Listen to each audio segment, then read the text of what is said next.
You are watching Public Exposure on Community Access TV. I'm John Wilson, in for Stan Emmert, and we're joined today with Skip Berger, who's written for a number of publications locally and watched a number of publications, and we hope you'll continue to be with us. He's right now writing for Crosscut.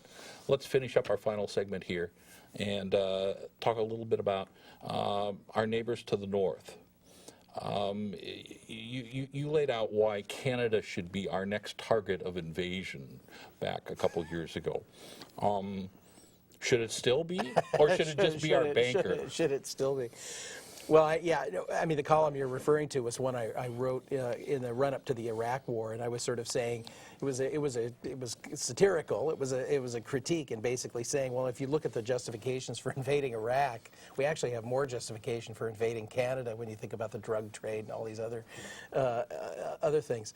The humor of that column was not seen by some people in Canada who got very upset with me about it, and actually came to my house late at night and wanted to tell me a thing or two. As we look to our neighbor to the north, I spend a lot of time up in Canada on work these days. I'm struck, Skip, that there's some significant differences about some of the things we've talked about today. You go to Calgary or Edmonton, they've got light rail. The Canadians seem to be making investment in public infrastructure. What's your sense? While we share a common language, are we that much different? Well, you know, Americans, I mean, we just kind of pretend that Canada doesn't exist. They pay a lot more attention to us than we do to them, and it's. But then, like you say, you know, I had an extended trip up in British Columbia last fall, and you know, you look at it and you think, this is incredible. You know, these people can retire with dignity. These people have health care. You know, they've got quality of life. They haven't sort of screwed it up like we have, and. I think there's a lot we could learn from them, but our national pride prevents us from thinking they really have anything to teach us. It's also interesting, too, because the conservatives in Canada tend to be more liberal than our conservatives, at least by American standards. Mm-hmm. I mean, here you're considered a communist if you even talk about single payer or talk about some of the kind of government funded things. Well, and up there, I spent some time in Alberta. I'm struck that you never hear Albertans talk about, while they tend to be kind of the maverick province, you never hear them say, we ought to do away with that healthcare system, or, you know, we got to cut our taxes, or it's a very different mindset. I'm curious, though, about talking a little bit. I want to go back now and talk a little bit about a city item, and then we're going to wrap up here in just a minute. But tree cutting. We have a slide. You wrote a piece for Crosscut not long ago about kind of the urban horticulture that I found really interesting, and noted that the city faces some real challenges in saving trees, and doesn't seem to have any internal coherence to its own policies, such as approving mature tree cutting and that. What's happening to the greening of the green city? That's a really good question. We are a city that's conflicted. Seattle's a city. It's a boom town. It's a western town. We're hooked on development. We're hooked on growth. Right, but we really pride ourselves on being. That's right. But the evidence is that our growth has really done a lot of damage to the environment. If you compare satellite photos from the early 1970s to now, we've lost about half, roughly, of our tree canopy. We have the tree coverage in Seattle, which is important for runoff, important for cleaning the air, important for our carbon footprint, all kinds of things. We have lost a significant percentage. We have about half of the tree canopy a city of our size ought to have. You look around, you see a lot of trees. Well, a lot of those trees are newer trees that were planted. A lot of them are deciduous trees. They're not. They don't do as much for the canopy as the old evergreen trees do, and it's largely happened on private property.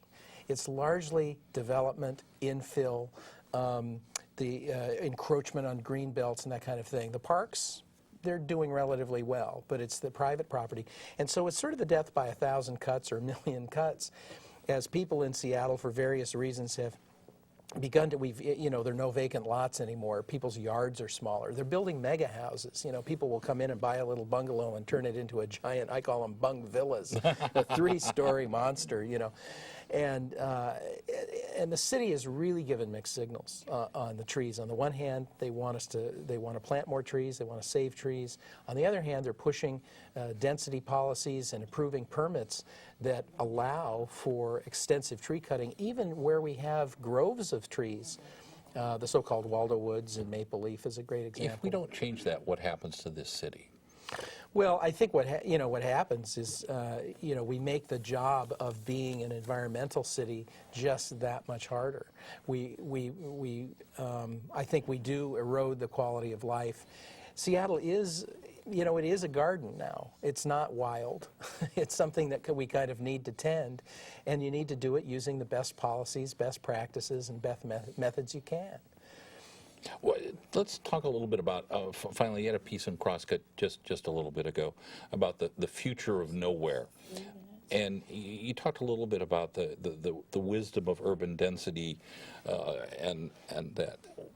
Where are we going as far as urban development and suburban development?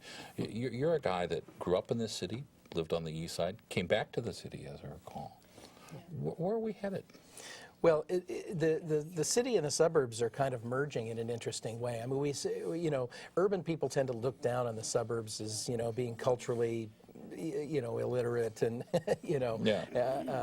materialistic, etc. And those people. The suburbs have tended to look down on the city as being inferior for other reasons. But what you're finding is more and more of the suburbs, I mean, you hear Bellevue, Bothell, Kirkland, these places are, Renton even, touting themselves as gay-friendly, pedestrian-friendly. They're building transit centers. They're even talking about rail. They're starting to become more like a city. And Seattle, in many respects, has very suburban qualities to it, in terms of malls, in terms of the kind of laws to maintain public order, alcohol-free zones and noise ordinances and quieting street traffic. So there's this kind of interesting way that Seattle and the suburbs are starting to kind of meet. And I think the idea of this sort of urban-suburban divide is going to, especially with infill and the way growth management works, is going to begin to kind of fade out. And we're really kind of giving birth to kind of a regional city, Pugetopolis, if you will, but kind of a regional city with these sort of sub-identities. But interestingly, those. I mean, look at Bellevue. I mean, Bellevue's not ceding anything to Seattle. Yeah. I mean, skyscrapers are going up, and they're making a declaration that they're a big city, and they're a big city also. So there's this kind of interesting cultural and business competition between the elements of this bigger city, which I find really interesting. So it's really evolving. Yeah, it's really changing because I remember well even when we were working on East Side Week, it was still kind of the frontier, but not as much anymore. You try to go across the bridge in the morning going eastward, and the traffic's every bit as thick as it is when you're used to seeing it come into the city. And, yeah, that's really changed. It's not a bedroom community anymore. Yep, absolutely. Skip, I want to thank you. Skip Berger from Crosscut, Mossback, has been our guest tonight. I'm John Wilson, in for Stan Emmert. You can catch Skip and his colleagues in Crosscut at crosscut.com, and you can catch this program on YouTube and elsewhere. You're watching Public Exposure. We thank you, and good night.